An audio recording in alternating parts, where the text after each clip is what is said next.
Today we're going to start on the Beverage truck here. I need to get this rear frame section cut off.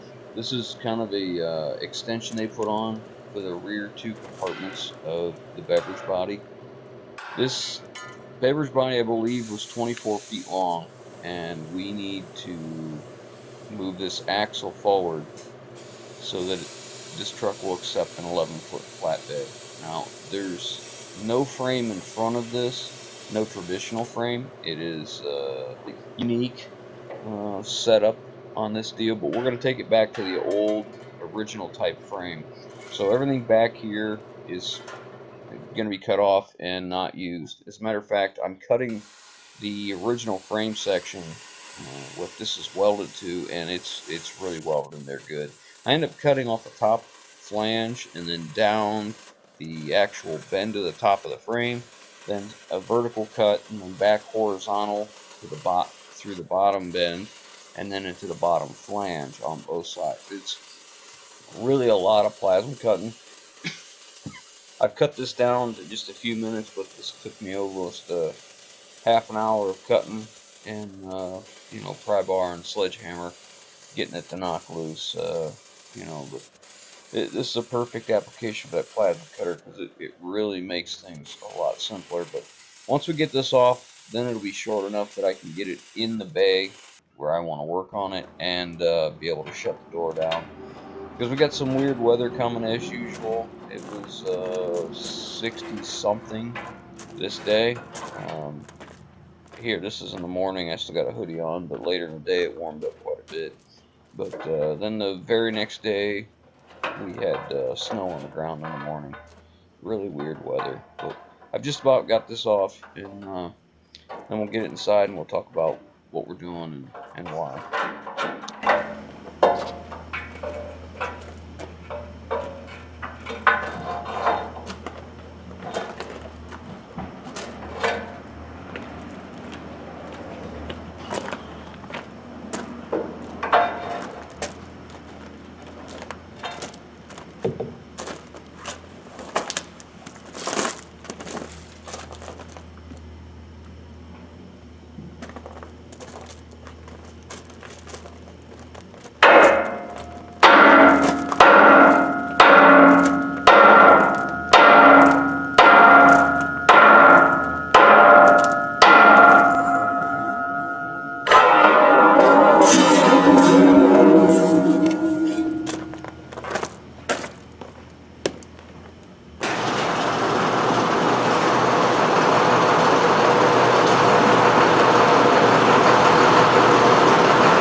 Okay, so many of you might remember this. This is the old Beverage truck.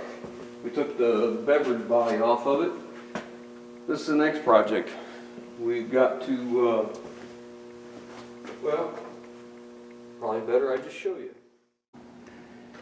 So when they convert these trucks into Beverage bodies, they come right here behind the frame, behind the cab I mean, about 8 inches out, 6 inches out, something like that, and they cut the frame.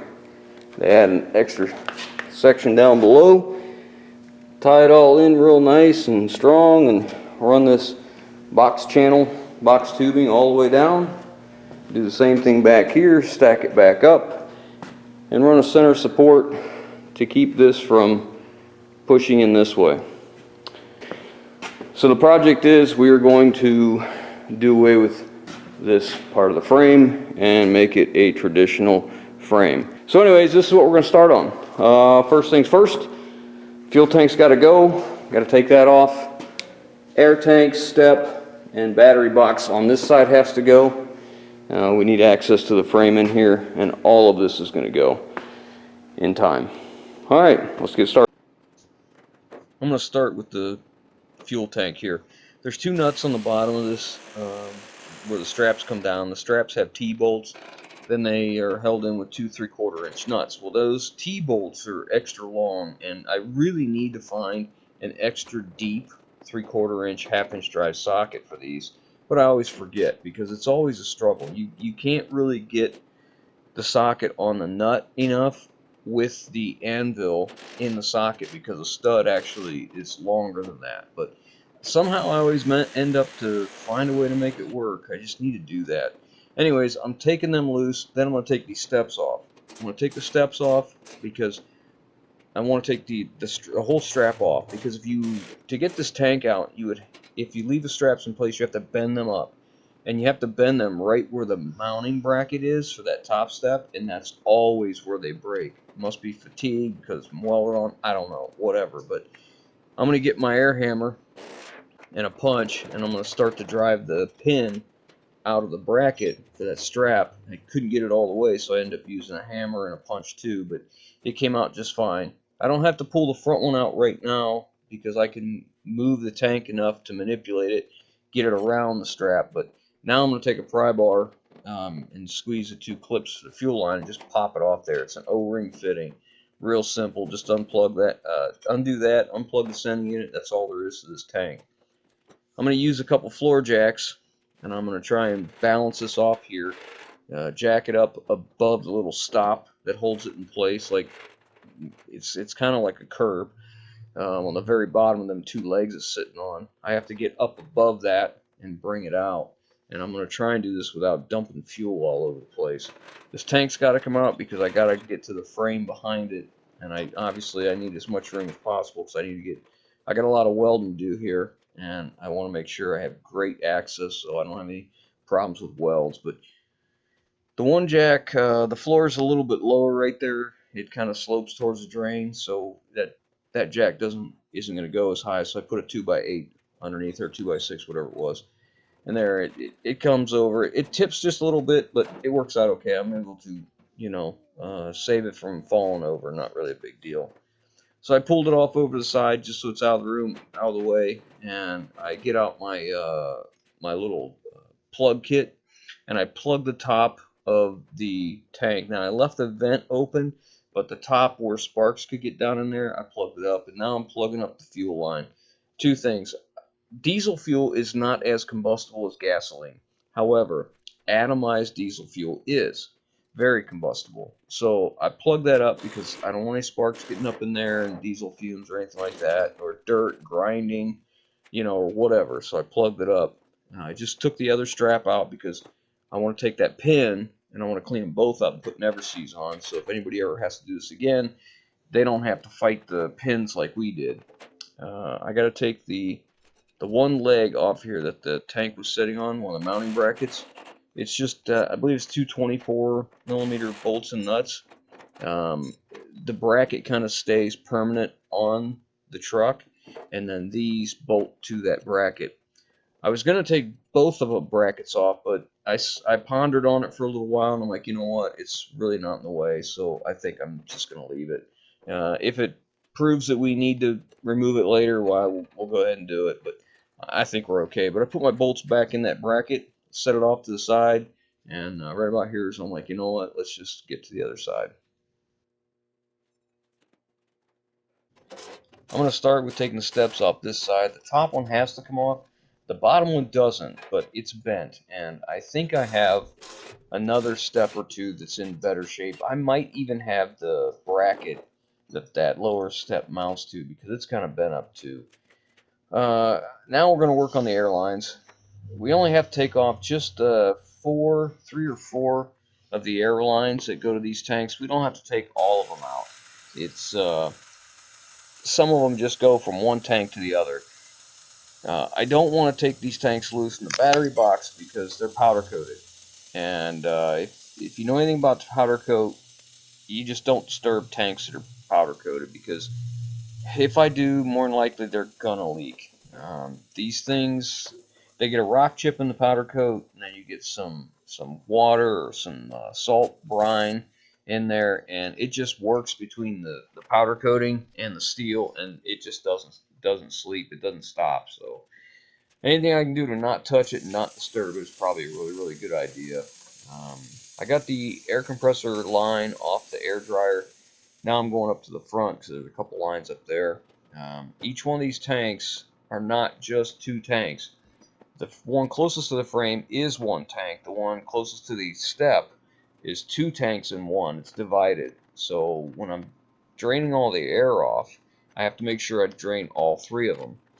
Because first off, you don't want to not drain it and try and take it apart. Second off is it's a whole lot easier to get all the air pressure off because the push to connect fittings work a lot better and come apart easier when there's no pressure on them. But when I go to take those push to connect fittings apart, I take a wire brush and I clean that groove, basically where the push to connect is supposed to push the collar in. I clean that up real good and I wipe everything down so I'm not cramming dirt down in there, making it more difficult on myself. I'm going to take all three batteries out of this truck. They're not in good shape. They need to be replaced anyways, and I figured I might as well make it easier on myself taking this assembly off because we're going to remove the battery box with the tanks in place and the air dryer in place.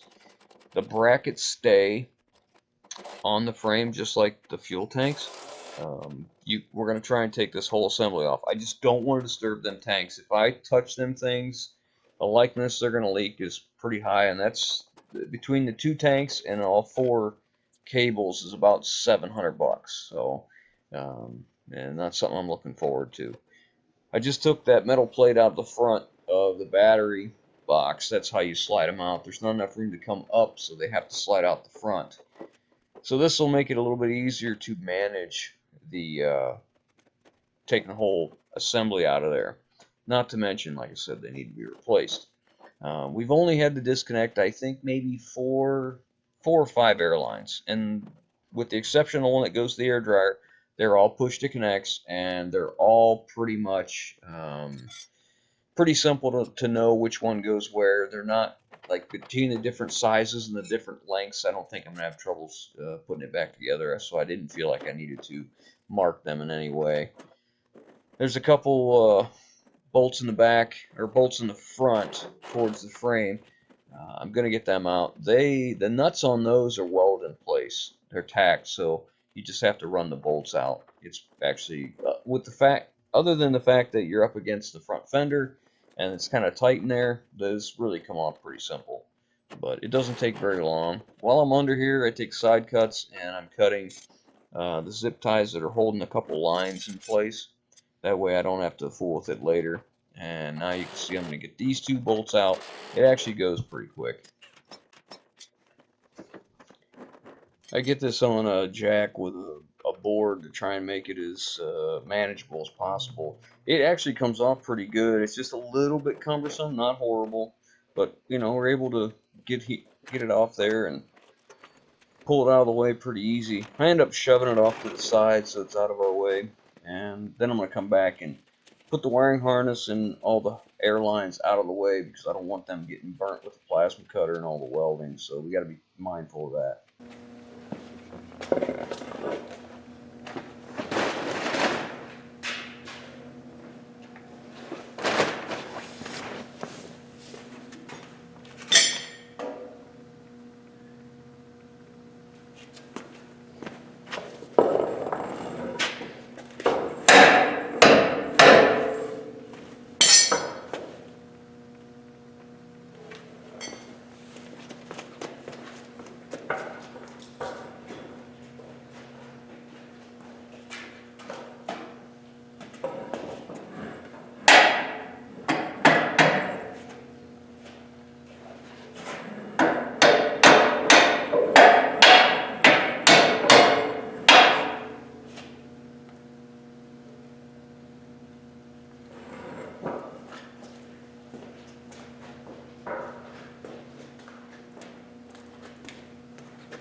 All right, so we got our rough level set up here. Now this is just preliminary because it's going to get a lot more crucial, but you can see by the center, or let's see if I can get it back in the camera here, by right there, that one. It's perfectly level, that's side to side. All right, and we're perfectly level side to side up there. That's only as accurate as that little 16-inch level, okay? So what we want is we want to make sure the front's sitting as flat as possible and the back is, so we don't weld the new frame in and it be, you know, crooked like that, because it'll stay like that. There'll be no way to get it out except for trying to twist the frame. We don't want that. So the next step is, well, in order to do this, we put jack stands underneath at certain spots. There's 4 of them, because once I've got it set, my floor is not level, so they have to be set at different areas. As you can see, that one's back towards the back of the truck a little bit farther than this one, because this one has a dip in the concrete right there. Same thing back here. The other side has a little dip. One of them has a dip, so one's set differently. Now the next thing we'll do is I'll set up a laser. I'll level the laser and I'll measure from corner to corner to corner to corner, and we'll see how close we are to being perfect.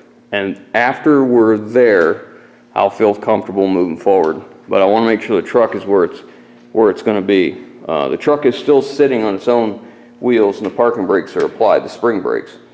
We are going to chalk the front wheels just so it can't move. We're not going to cut this frame completely loose all at once. We're going to do it in sections. We're going to try and take our time, add what we need to add, and then take out the stuff that we don't want. So let's get moving.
All right, I got my measurements.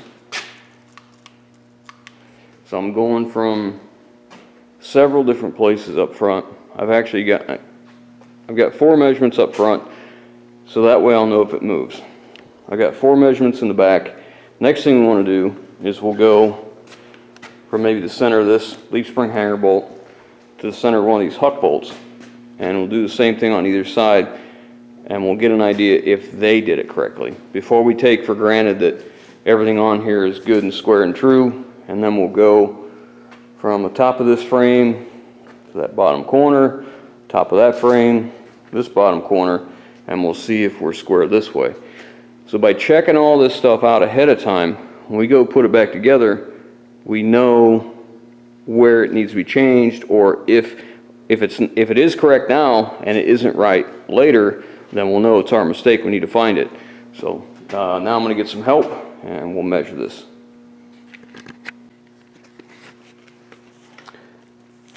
Alright, so I got all my measurements. I got them all. In this section right here, from this corner to here, from that corner to there on the frame, they're within an eighth. And it seems to be pretty typical from the top down to here, and then vice versa for here for square. It's around an eighth.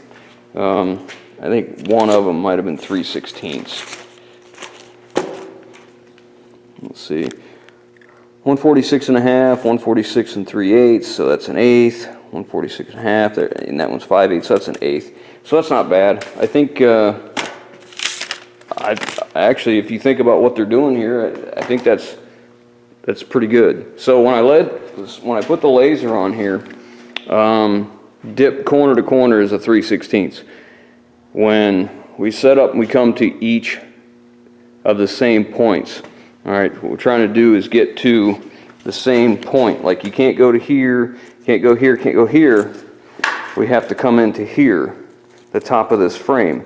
So I come back into here, same thing here, and then up there and there and several points. And that's where we had our 3/16 out.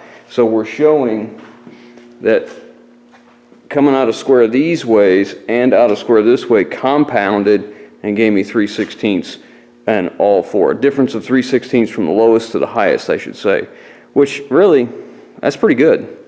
I was pleasantly surprised, let's say the least. So now we're ready to pull the drive shaft out, and I'm confident we can start cutting. But you know what, we're getting long already, so I'll tell you what, we'll pick this up next time. So you guys stick around and see how we end up taking care of this.